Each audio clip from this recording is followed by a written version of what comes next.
우리가 잘 알고 있는 문익환 목사는 민주화운동에 뛰어들었었죠. 그가 나이가 한참 들어서 어릴 적 친구 윤동주를 그리워하면서 이렇게 이야기를 했습니다. 동주야, 너는 29의 영원이 되고 나는 어느새 70 고개에 올라섰구나. 너의 영원한 젊음 앞에서 이렇게 구질구질 늙어가는 게 억울하지 않느냐고? 그냥 오기로 억울하게 뭐가 억울해? 할 수야 있다만 네가 나와 같이 늙어가지 않는다는 게 여간 다행이 아니구나. 너마저 늙어간다면 이 땅의 꽃잎들 누굴 쳐다보며 젊음을 불사르겠니? 북간도라는 땅 들어보셨는가요? 아마 모르시는 분들도 많으실 겁니다. 쉽게 얘기하면 봉오동 전투, 청산리 전투가 있었던 현장이 북간도입니다. 북간도라는 지역에서 많은 독립운동가가 배출되었습니다. 제일 대표적으로 우리가 알고 있는 인물이 윤동주입니다. 영화 동주를 통해서 더 많이 알려지고 더 사랑받는 인물이 됐죠. 북간도는 여기 이 지역인데요. 이 지역 용정 가까이에 명동촌이라는 곳에서 윤동주가 나고 자랐습니다. 이 명동촌이라는 곳은 우리가 잘 알고 있는 소설의 배경이기도 합니다. 토지라는 소설 다들 들어 알고 계시죠? 어마어마한 장편 소설입니다. 박경리의 대하소설 토지에 보면 2부의 배경에 여기 명동촌이 나옵니다.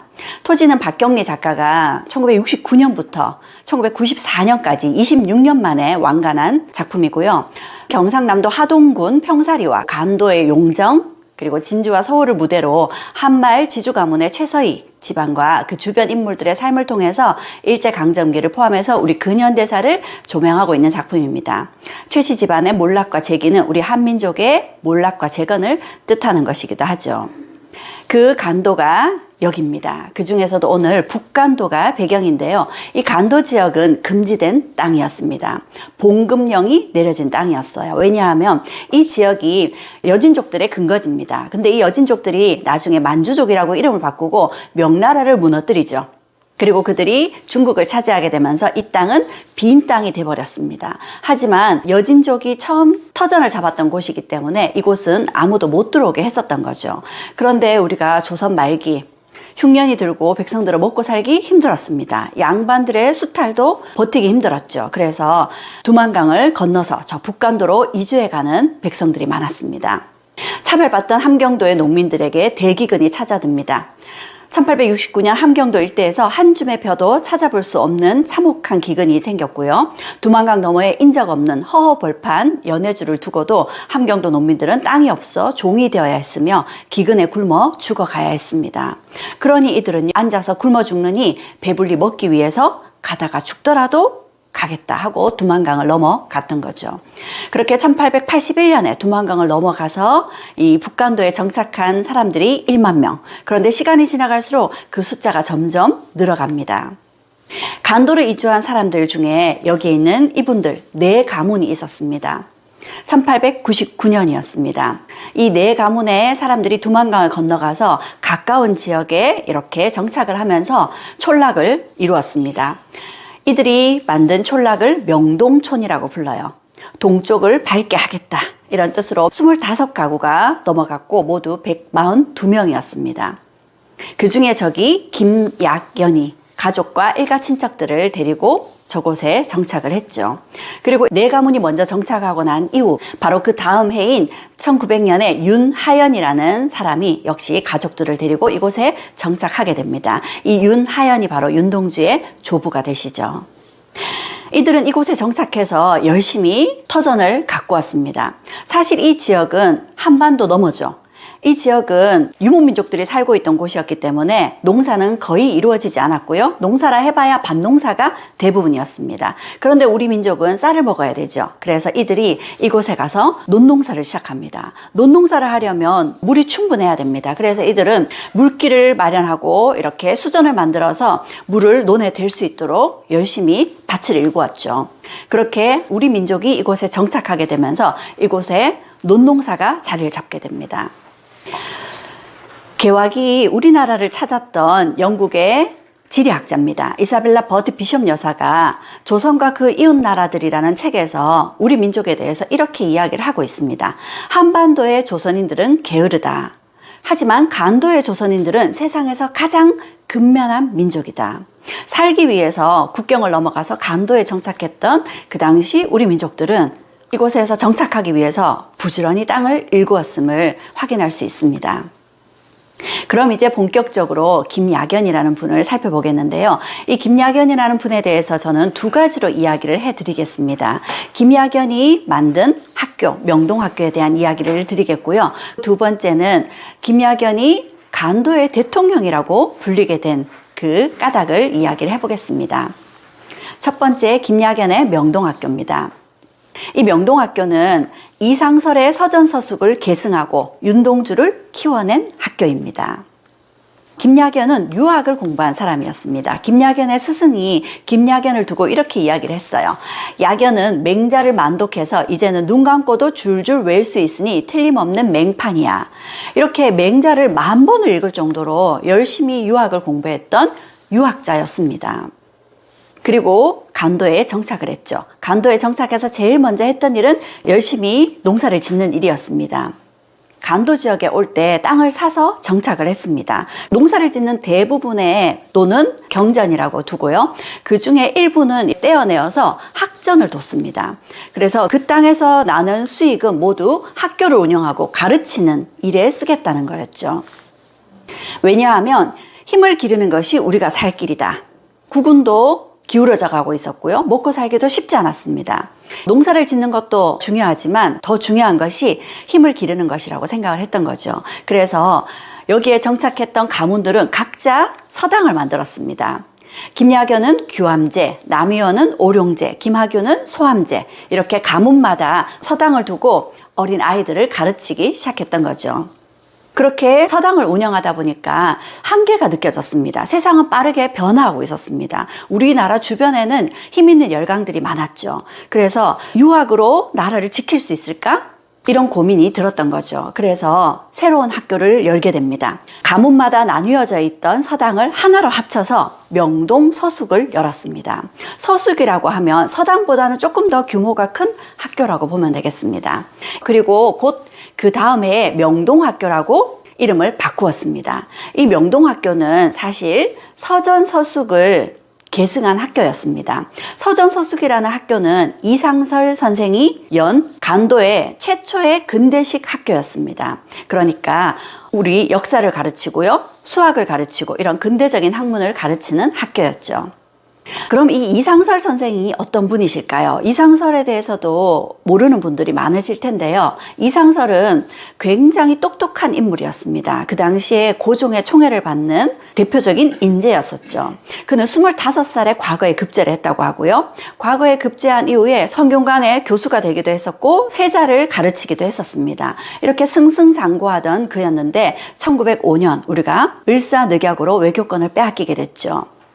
그러자 이상설 선생은 신은 1만 번 베어 죽임을 당하더라도 이 매국적들과 함께 한 조정에 설 수는 없습니다 하고 무려 5번의 상소를 올렸습니다. 죽음을 각오하고 올린 상소였습니다. 그런데 받아들여지지 않자 관직을 던져버렸죠. 그리고 그는 나라 바깥으로 독립운동을 하러 떠납니다. 그가 굉장히 똑똑한 인물이었다 그랬죠. 외국어 능력도 굉장히 출중했다고 합니다. 영어, 프랑스어를 비롯해서 7개 국어가 가능했다라는 이야기도 있고요. 그리고 수학적 능력도 굉장히 탁월했는데요. 산술신사라 그래서 근대 수학 교과서를 번역을 했습니다. 그래서 자신이 직접 번역한 이 수학 교과서로 학생들을 가르치기도 했습니다. 그가 얼마나 똑똑했느냐 하면 어릴 적에 이런 일화가 있어요. 이상설 선생은 어려서 입양을 갔습니다. 그런데 어린 이상설을 입양하려고 친지가 얼마나 똑똑한지 시험을 해봤어요. 그래서 일가친척 어린아이들을 다 모아놓고 대추를 잔뜩 퍼뜨려 놨어요. 그리고 이 대추가 모두 몇 개인지를 다 헤아려 보라 했던 거죠. 그러니까 어린 아이들은 다 하나하나 대추를 세느라고 여념이 없었습니다. 그런데 어린 이상설은요, 대추를 셀 생각도 하지 않고 마냥 놀아요. 그러다가 친지 어르신이 돌아올 시각이 되자 그제서야 우리가 한 되라고 부르는 그 되박이라고 하나요? 거기에 대추를 가득 넣었어요. 그리고 그 대추가 몇 개인지 헤아리고 나서는 나머지 대추를 담아서 몇 대가 나오는지를 헤아렸던 겁니다. 그러려면 어떻게 해야 되나요? 곱셈을 해야 되죠. 그 어린아이가 분명히 곱셈을 배우지 않았을 텐데 곱셈의 방식으로 그 대추의 개수를 헤아려냈다는 거죠. 얼마나 똑똑했는지 짐작이 되는 부분입니다. 그가 이 북간도 지역에 근대식 학교를 열었고 그 근대식 학교가 바로 서전서숙입니다. 서전서숙이 어떤 성격의 학교였는지를 잘 보여주는 것이 서전서숙의 교가입니다. 불암산이 높이 있고 두만강이 둘렀는데 서전서숙 창립하니 총명준수하고 재주 있는 사람들이 모였노라. 한 사람이 100사람인 듯 공부하니 나라를 구하고 백성을 구해보세. 나라를 구할 인재를 키우는 민족학교의 성격을 가지고 있음을 알 수 있습니다. 그렇게 그가 서전서숙을 열었던 것이 1906년이었습니다. 그런데 1907년 이상설 선생은 고종의 부름을 받았습니다. 대한제국의 외교 특사로 임명이 되어서 헤이그의 특사로 가게 된 거였죠. 그렇게 1907년 네덜란드 헤이그에 특사로 가게 됩니다. 이준 선생과 이휘정 선생과 함께 헤이그로 가게 됐죠. 그런데 네덜란드에 도착했지만 만국평화회의장에 들어갈 수 없었고 고종의 특사로서의 책무를 완성하지 못했습니다. 일본은 이 세 사람을 재판정에 세우지도 않은 채 재판을 진행했습니다. 재판의 결과는 이상서 선생은 사형, 이준 선생과 이휘정 선생은 무기징역이었습니다. 이들에게 이런 판결이 내려졌기 때문에 이들은 고국으로 돌아올 수도 없었습니다. 타국을 떠돌면서 독립운동을 해야 됐었죠. 결국 연해주 지역을 중심으로 독립운동을 이어나가던 이상설 선생은 1917년 47살의 나이로 돌아가셨습니다. 그의 마지막 유언입니다. 동지들은 합세하여 조국 광복을 기필코 이룩하라. 나는 조국 광복을 이룩하지 못하고 세상을 떠나니 어찌 고원인들 조국에 갈 수 있으랴. 내 몸과 내 유품, 내 유고는 모두 불태워 강물에 흘려보내고 제사도 지내지 말라. 그랬습니다. 그의 유언대로 그의 유해와 유품은 모두 불태워졌습니다. 그 죄를 강에 뿌렸습니다. 이 강은 그 지역 사람들에게 수이풍 강이라고 불립니다. 이상선 선생의 유해를 강물에 뿌리던 그 당시 조선 사람들이 슬픈 강이다 라고 이야기를 했던 거죠. 그리고 이 지역 사람들이 발음하기 쉽게 수이풍 강이라고 불리게 됐다고 합니다. 이 이상설 선생은 우리는 그동안 잘 몰랐던 인물입니다. 단지 헤이그의 특사로 파견됐다 하니까 교과서에서 본 것 같은 이름이네 이렇게 떠올리게 될 것 같아요. 그런데 안중근 의사께서는 이토 히로부미를 저격하고 취조를 받으면서 리순 감옥에서 이렇게 이야기를 했었다고 합니다. 내가 가장 존경하는 분은 이상설이다. 이범용 같은 의병장 1만이 모여도 이 한 분에 미치지 못한다. 이렇게까지 이야기를 하셨습니다. 안중근 의사께서 이렇게까지 이야기를 하셨다는 것은 이상서 선생이 이처럼 대단한 분이시다라는 걸 보여주고 있는 것 같습니다.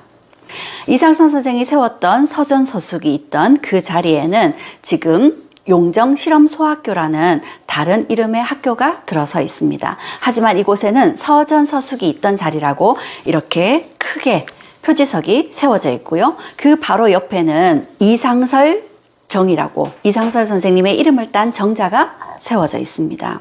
그런데 이곳을 가도 이 학교 안으로는 들어가 볼 수가 없다고 합니다. 우리나라 사람들을 못 들어오게 막고 있습니다. 혹시 동북공정이라고 들어보셨는가요? 동북공정과 관련 있는 행동으로 보여집니다.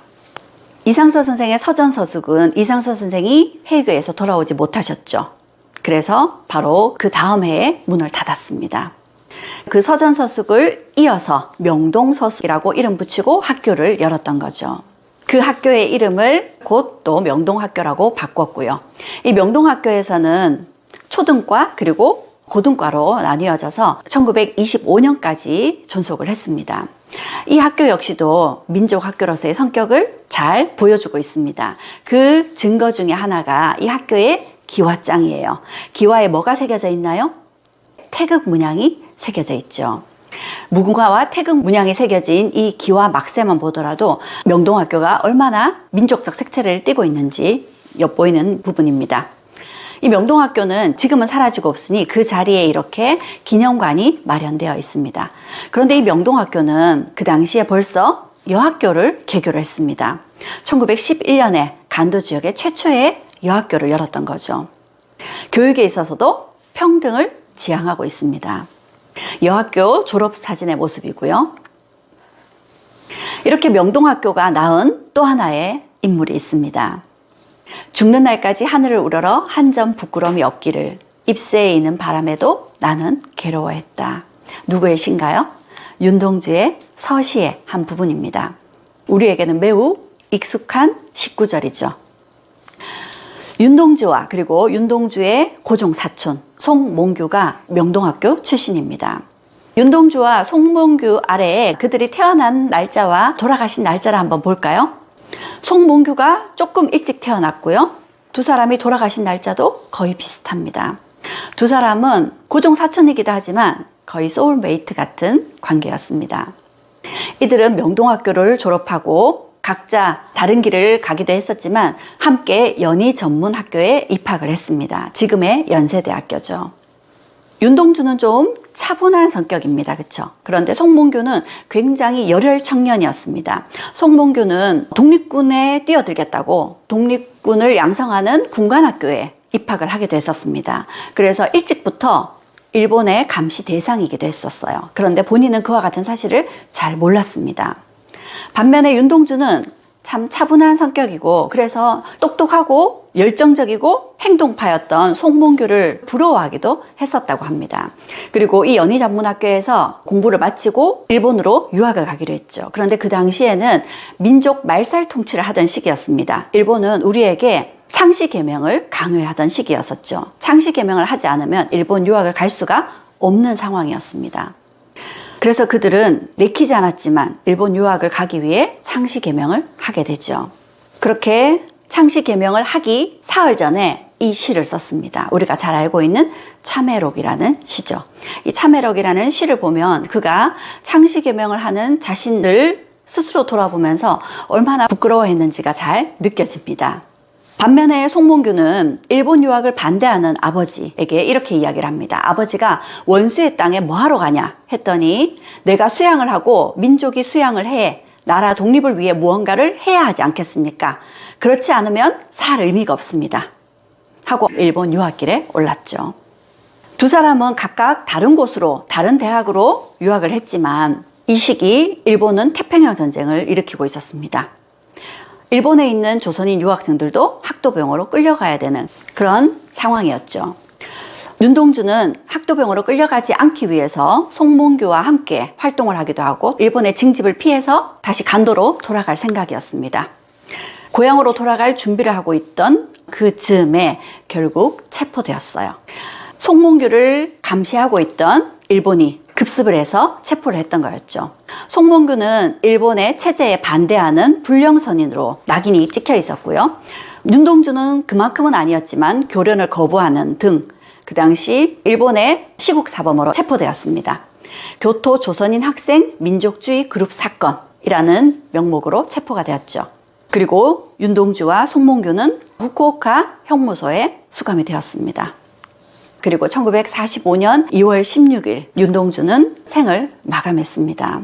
윤동주의 집에는 전보가 날라왔습니다. 시신을 가져가라는 전보였습니다. 윤동주의 아버지와 당숙 되시는 친지분이 후쿠오카 형무소를 찾아왔어요. 그렇게 윤동주의 시신을 화장해서 명동촌으로 가지고 왔습니다. 그리고 윤동주의 집 마당에서 장례식이 있었어요. 장례식은 1945년 3월 6일이었습니다. 윤동주의 장례를 치르고 난 그 다음 날 3월 7일 송몽규도 눈을 감았습니다. 해방이 되고 난 이후 윤동주의 가족들은 남한으로 내려왔지만 송몽규의 가족들은 북한 지역에 남겨졌습니다. 그리고 윤동주와 송몽규의 무덤은 사람들에게서 잊혀져 갔습니다. 돌봐줄 가족과 후손들이 없었으니까요. 그리고 이 시기는 우리가 중국과 국교가 끊겨버렸습니다. 중국이 공산주의 국가가 되어버렸으니까요. 그래서 윤동주의 무덤을 찾을 길이 없었습니다. 그러던 1985년에 윤동주의 가족들이 윤동주를 연구하는 일본의 와세다 대학의 오무라 교수에게 강도 땅으로 가서 윤동주 무덤을 좀 찾아봐 달라고 부탁을 했어요. 그래서 윤동주의 가족들이 윤동주의 무덤 옆에서 찍은 사진들을 토대로, 그리고 그 지역에 살고 있는 사람들에게 수소문을 해서 어렵게 윤동주의 무덤을 찾을 수 있었습니다. 그래서 지금은 윤동주의 무덤이 이렇게 단장이 되어 있고 많은 사람들이 이곳에 윤동주의 무덤을 찾고 있습니다. 그런데 윤동주의 무덤은 찾았지만 송몽규의 무덤은 또 찾을 수가 없었어요. 송몽규는 그 후손들이 다 북한 지역에 있었으니까요. 송몽규의 무덤을 찾기 위해서 윤동주 평전 기록들을 토대로 그 일대에 있는 무덤들을 찾아 나섰다고 합니다. 윤동주의 무덤 가까이에 있는 많은 무덤들을 찾던 끝에 그곳에서 송몽규의 무덤에 세웠던 비석을 찾을 수 있었습니다. 그런데 비석이 넘겨진 채 발견이 되었고 그 일대에는 많은 무덤들이 있었어요. 송몽규의 무덤을 찾기 위해서 윤동주 평전에 부친이 송몽규의 뼈가루를 담아온 하얀 사기 단지를 묻었다라는 기록을 토대로 해서 무덤들을 다 파서 하얀 사기 단지를 찾았다고 합니다. 다행히 하얀 사기 단지를 찾을 수 있어서 송몽규의 무덤도 이렇게 알려질 수 있게 되었죠. 다행히도 윤동주 선생과 송몽규 선생의 무덤은 10m 정도 사이를 두고 가까이에 위치해 있다고 합니다. 이 지역에 가면 윤동주 선생의 생가가 있습니다. 그런데 생가 표지석 위에 뭐라고 적혀 있나요? 중국 조선족 애국 시인 윤동주 생가라고 적혀 있습니다. 많은 한국인들이 이곳을 찾기 때문에 이곳은 이렇게 잘 조성해 놓고 개방을 하고 있습니다. 윤동주 시인이 살았던 그 생가에 가면 그 주변에 윤동주 선생이 쓴 시가 이렇게 곳곳에 새겨져 있습니다. 그리고 그 가까운 곳에 송몽규의 생가도 이렇게 잘 보존이 되어 있습니다. 윤동주 선생의 시가 우리에게 알려지기까지 쉽지 않았습니다. 윤동주는 그 당시 우리말과 글을 사용하지 못하던 시기에 우리 글로 시를 썼습니다. 그 시를 모두 3편을 가지고 있었어요. 하나는 자신이 가지고 있었고 하나는 연희전문학교의 교수님에게 시를 출판하는 의논을 드렸었다고 합니다. 그런데 연희전문학교의 교수님이 지금 이 시를 출판하는 것은 굉장히 위험한 일이다 하고 반대했었던 거죠. 그래서 윤동주는 나머지 한 편을 자신과 굉장히 친한 후배에게 맡겨두었다고 합니다.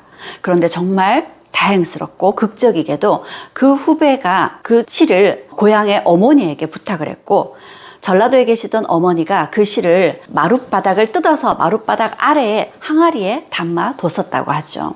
그래서 극적으로 윤동주 시인이 돌아가시고 난 이후에 그의 시가 출간될 수 있었습니다.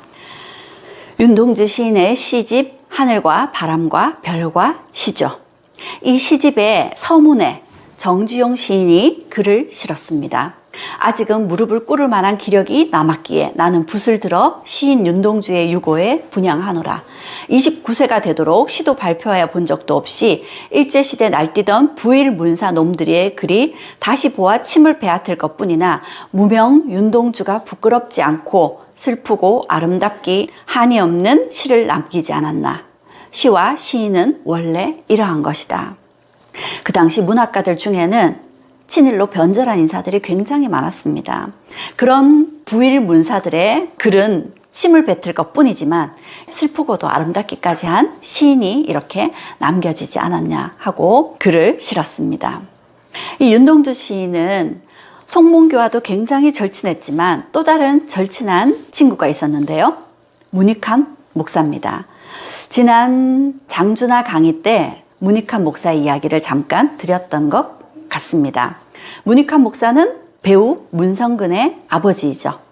문익환 목사와 윤동주 시인이 함께 찍은 사진입니다. 윤동주 시인은 친구 문익환의 모자가 굉장히 부러웠다고 합니다. 이 당시에 교모는 기성품을 파는 것이 아니라 머리 둘레를 재어서 제작해야 했었다고 하거든요. 그런데 윤동주의 모자는 아무리 각을 세워도 각이 잡히질 않았던 거죠. 그래서 친구 문익환의 모자를 굉장히 부러워했었다고 합니다. 윤동주 선생이 뭔가를 욕심내거나 남의 거를 달라는 이런 사람이 아니었거든요. 그런데 이 문익환의 모자만큼은 굉장히 탐을 냈다고 합니다. 그래서 문익환이 그래 그러면 호떡 하나 사주면 내가 모자 줄게 하고 호떡을 얻어먹고 모자를 바꾸어 주었습니다. 그 교모를 바꾸어 쓰고 찍은 사진입니다. 이렇듯 문익환 목사는 윤동주와 같은 명동촌에서 나고 자랐습니다. 나이가 한참 들어서 우리가 잘 알고 있는 문익환 목사는 민주화 운동에 뛰어들었었죠. 그가 나이가 한참 들어서 어릴 적 친구 윤동주를 그리워하면서 이렇게 이야기를 했습니다. 동주야, 너는 29의 영원이 되고 나는 어느새 70고개에 올라섰구나. 너의 영원한 젊음 앞에서 이렇게 구질구질 늙어가는 게 억울하지 않느냐고? 그냥 오기로 억울하게 뭐가 억울해? 할 수야 있다만 네가 나와 같이 늙어가지 않는다는 게 여간 다행이 아니구나. 너마저 늙어간다면 이 땅의 꽃잎들 누굴 쳐다보며 젊음을 불사르겠니? 윤동주 시인은 자신의 시를 통해서 목숨을 걸고 독립운동을 하지 못하고 이렇게 시를 쓰면서 자신의 마음을 표현하는 스스로가 굉장히 나약하다고 생각하고 부끄러워하기도 했었습니다. 그런데 지금 우리가 바라보는 윤동주 시는 어떤가요? 누구보다 순수하게, 솔직하게 자기의 내면을 들여다보고 그걸 시로 표현해놨습니다. 윤동주 선생이 그 아픈 시절에 아픈 자신의 삶을 시로 표현했다면 지금의 우리 시대의 청춘들도 힘든 자신의 삶을 윤동주 시인의 시를 통해서 위로받고 있지 않을까요? 그래서 너마저 늙어간다면 이 땅의 꽃잎들 누굴 쳐다보며 젊음을 불사르겠니 하는 이 구절이 지금의 젊은 청춘들에게 얼마나 의미 있는 존재인지를 이야기하고 있는 것 같습니다. 안타깝게도 윤동주 시인은 28살에 생을 마감했습니다. 그래서 그에게는 자손이 없죠. 뿐만 아니라 북간도 출신이었기 때문에 그에게는 우리나라 호적이 없습니다. 그런 그에게 올해 호적이 만들어졌습니다. 그의 본적은 충청남도 천안시 목천읍 독립기념관로 1. 그렇게 윤동주 시인을 비롯해서 송몽규 선생 그리고 그 밖에 많은 호적이 없었던 독립운동가들에게 새로이 호적이 만들어졌다고 합니다. 김약연 선생이 만든 명동학교는 이렇게 이상설 선생의 서전서숙을 계승해서 윤동주와 송몽규 같은 그리고 문익환 목사 같은 많은 인재들을 배출했습니다.